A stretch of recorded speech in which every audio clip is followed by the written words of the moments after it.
What's up, guys? Welcome to Daily Dose of Reddit. This is your host, Zach, and today's subreddit is r/EntitledParents.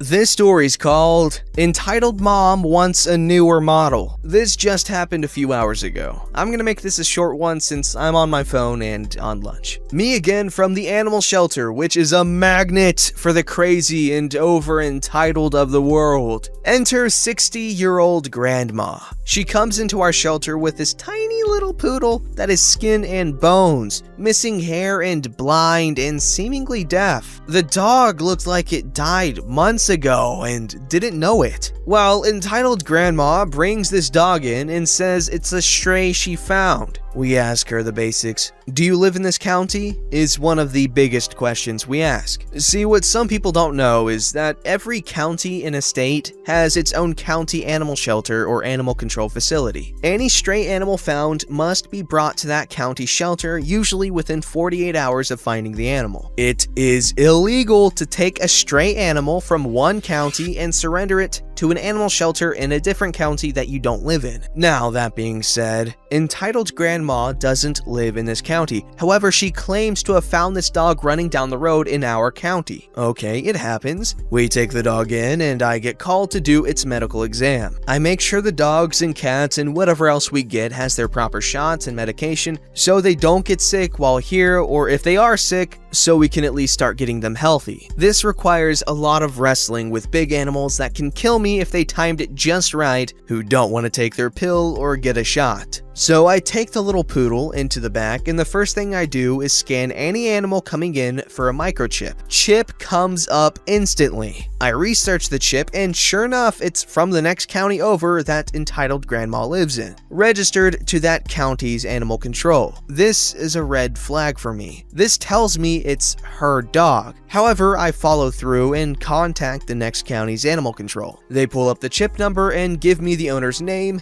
address, and phone number. It's not entitled grandma. Okay, I think to myself, well, I've been wrong before. I call the owner on the chip. The owner isn't entitled grandma, but it turns out the owner is entitled grandma's daughter. Hello, is this entitled grandma's daughter? Yes, who is this? Yeah, I'm me from County Animal Shelter. Are you missing a small elderly poodle? No, I got a poodle for my mother entitled grandma as a present back in 2016. Did it get lost? No, your mother brought it in and told us it was a stray she found. She falsified information on a government form and abandoned her animal. These are pretty serious issues. She needs to come get her dog now. I understand. I will call her and make sure she comes and gets her dog back. About half an hour goes by and my desk phone goes off. It's entitled grandma's daughter. I think, okay, this is them telling me they are coming back. Nope. County Animal Shelter, this is me speaking. Entitled grandma's daughter sounding very frustrated. Yes, this is entitled grandma's daughter.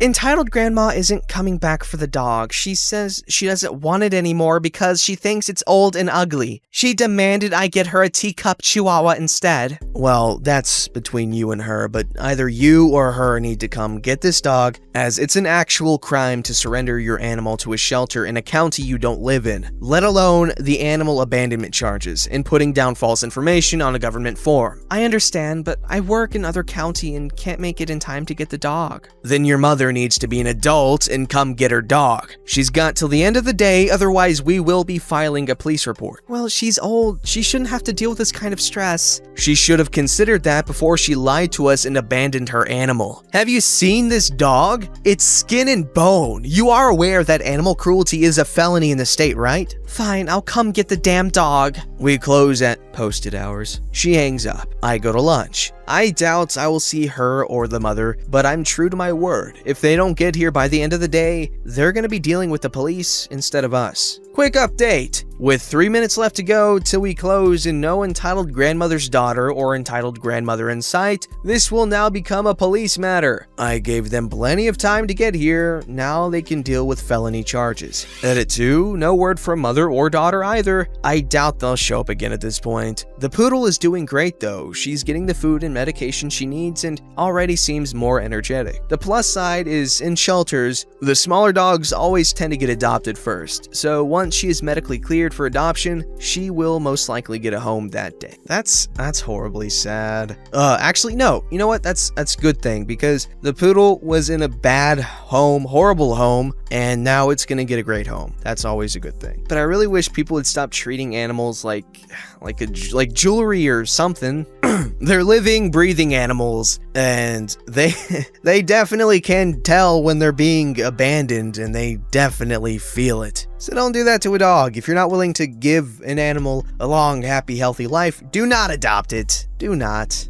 This story's called Wild Karen Appears. Entitled Mom Thinks It's Okay to Touch Pregnant Mom Gets Slapped and Arrested. Hello everyone, I promised if I ever came across another entitled Karen, I would post, and I hope this is the right subreddit. Please excuse the grammar, I am on mobile and I just worked a 12-hour shift, you go man. So the cast, me, a rookie cop, pregnant mom, Karen. So I just started my shift and I was feeling good. I had a good dinner, all my good partners were on shift, and I was jamming out to my favorite Backstreet Boys track in my car. Then it happened. Dispatch sends out a call about a disturbance at a local coffee shop in my area. So I take the call and zoom on over. I pull up and there she is, Karen. I take one step out of my patrol car and she basically runs up to me. Now, Karen was 42 years old with that really short haircut, and I did notice that she had a big red mark on her cheek. Ma'am, is everything all right? In the most dramatic tone.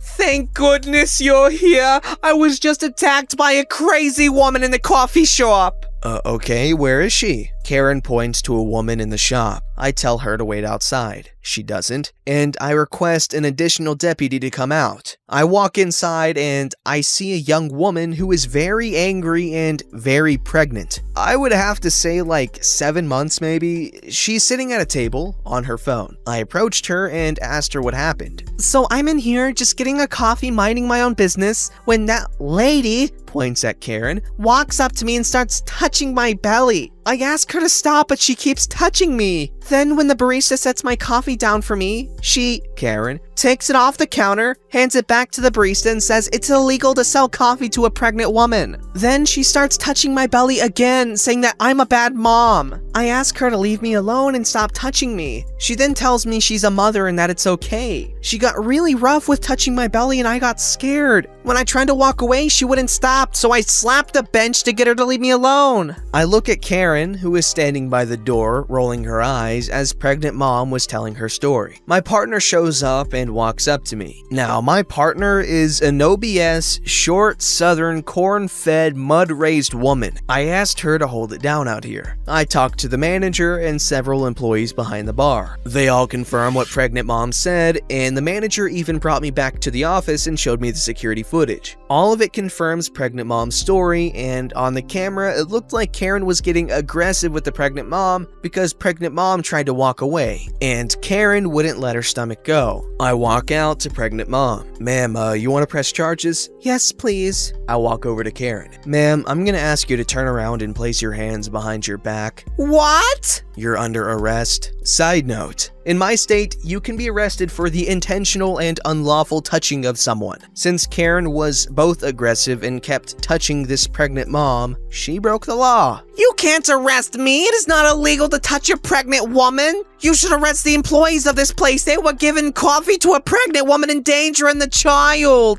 Ma'am, no, you cannot touch someone without their permission, pregnant or not. Second, there is no law that says a pregnant woman cannot drink coffee. So please turn around and place your hands behind your back. No, I am not getting arrested. I am leaving. I have to get home to my children. Karen turns to leave the store and my partner steps in front of her with a "try me" look on her face. Karen stops dead in her tracks. I took that moment and snatched her hands and put on a pair of cuffs. Karen loses it. She starts trying to get away and screams. She is flailing so hard she knocks off my body camera. I have to pick her up and carry her to my patrol car. When I get there, my partner opens the door, but Karen actually puts her feet on the panel to stop me from putting her in. My partner rolls her eyes, grabs her taser, and zaps her leg. Karen shrieks and finally gets in the car. My partner, the saint that she is, says she can do the paperwork while I take Karen to jail. So the whole ride, I'm getting told how I need to watch my back, how she knows the sheriff, how I'm going to lose my job, and how I have no idea who she is. I get her to the jail and she starts going off about her rights, she needs to talk to a lawyer, and she needs to be released right now. The jail staff was looking at me with that, "What unholy nightmare did you bring us?" stare. So I did my report and realized I still have 9 hours on shift. Luckily, the rest of the night was not that bad. Okay, kind of unrelated. I will say this. Everyone wants to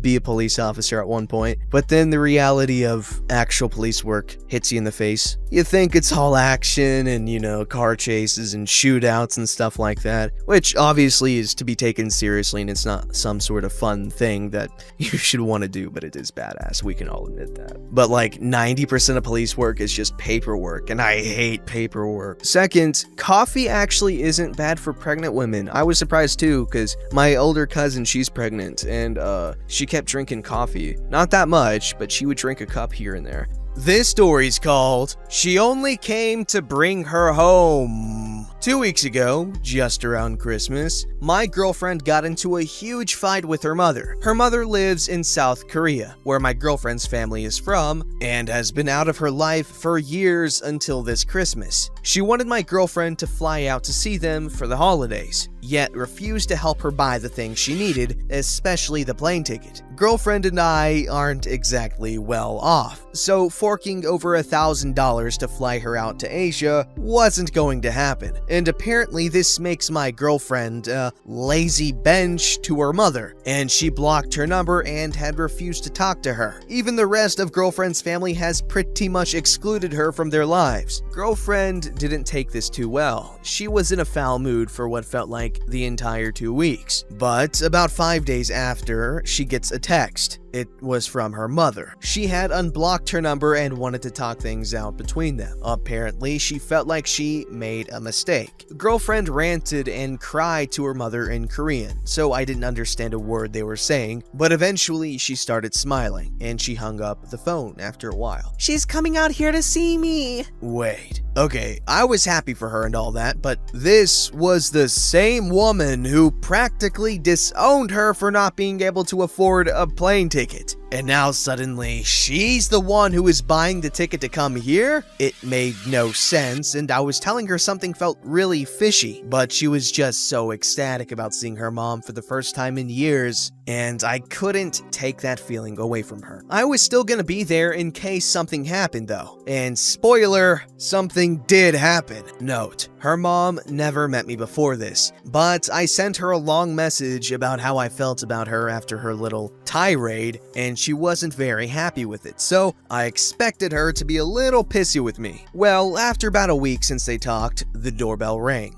Girlfriend went to the door, and there she was, her mother. And from the way she was dressed and the way she looked, I have a feeling she's the Asian version of a Karen. No blonde streak in her hair, but it was cut like you would see on an American Karen. They hugged tightly and cried in each other's arms, but as soon as she saw me, she let girlfriend go and reached her hand out to me. I didn't want to shake her hand, but I did. I was mostly non-existent while they caught up. She was telling me what they were telling each other in Korean, and girlfriend pretty much had to retell her life story from the day her mom left her. She told her about graduating high school and then beauty school, her ex-boyfriend who thankfully got his drunk ass arrested, and how she was living on her own until meeting me. Entitled Mother seemed to be interested in her story, but I was noticing that she seemed more interested when girlfriend had to retell the bad things that she went through. Not even a reaction out of her when she mentioned me. It eventually came to this point, and thankfully, girlfriend interpreted it for me pretty quickly. quickly. Basically, entitled mother, hearing about all the bad things she's gone through while being in debt from school and her abusive ex, it must have been the solid evidence to unfold her little scheme. Yep, I knew it was an act the whole time. Do you miss being home? Well, I guess, but I'm happy here. But look at what this country has done to you. Look at how you live. You can't be happy here. I am happy here, and I'm happy being here with OP.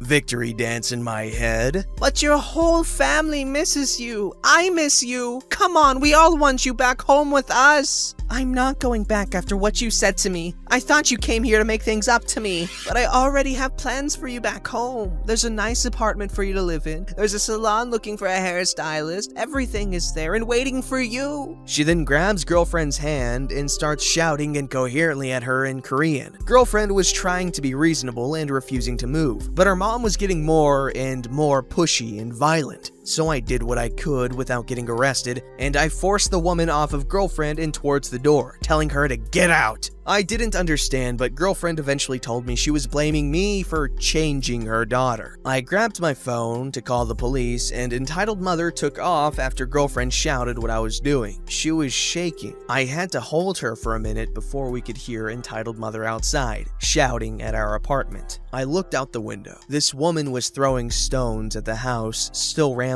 Yep, that's all I need. 911 call, and 5 minutes later, 2 cops pulled up. I wanted to try and explain what was going on, but girlfriend did it for me. Please, just take her away from me. Girlfriend explained to the police about her, and that she just wants that woman out of her life and back in Asia. Both of us agreeing we won't press charges if she just gets on the next plane and leaves.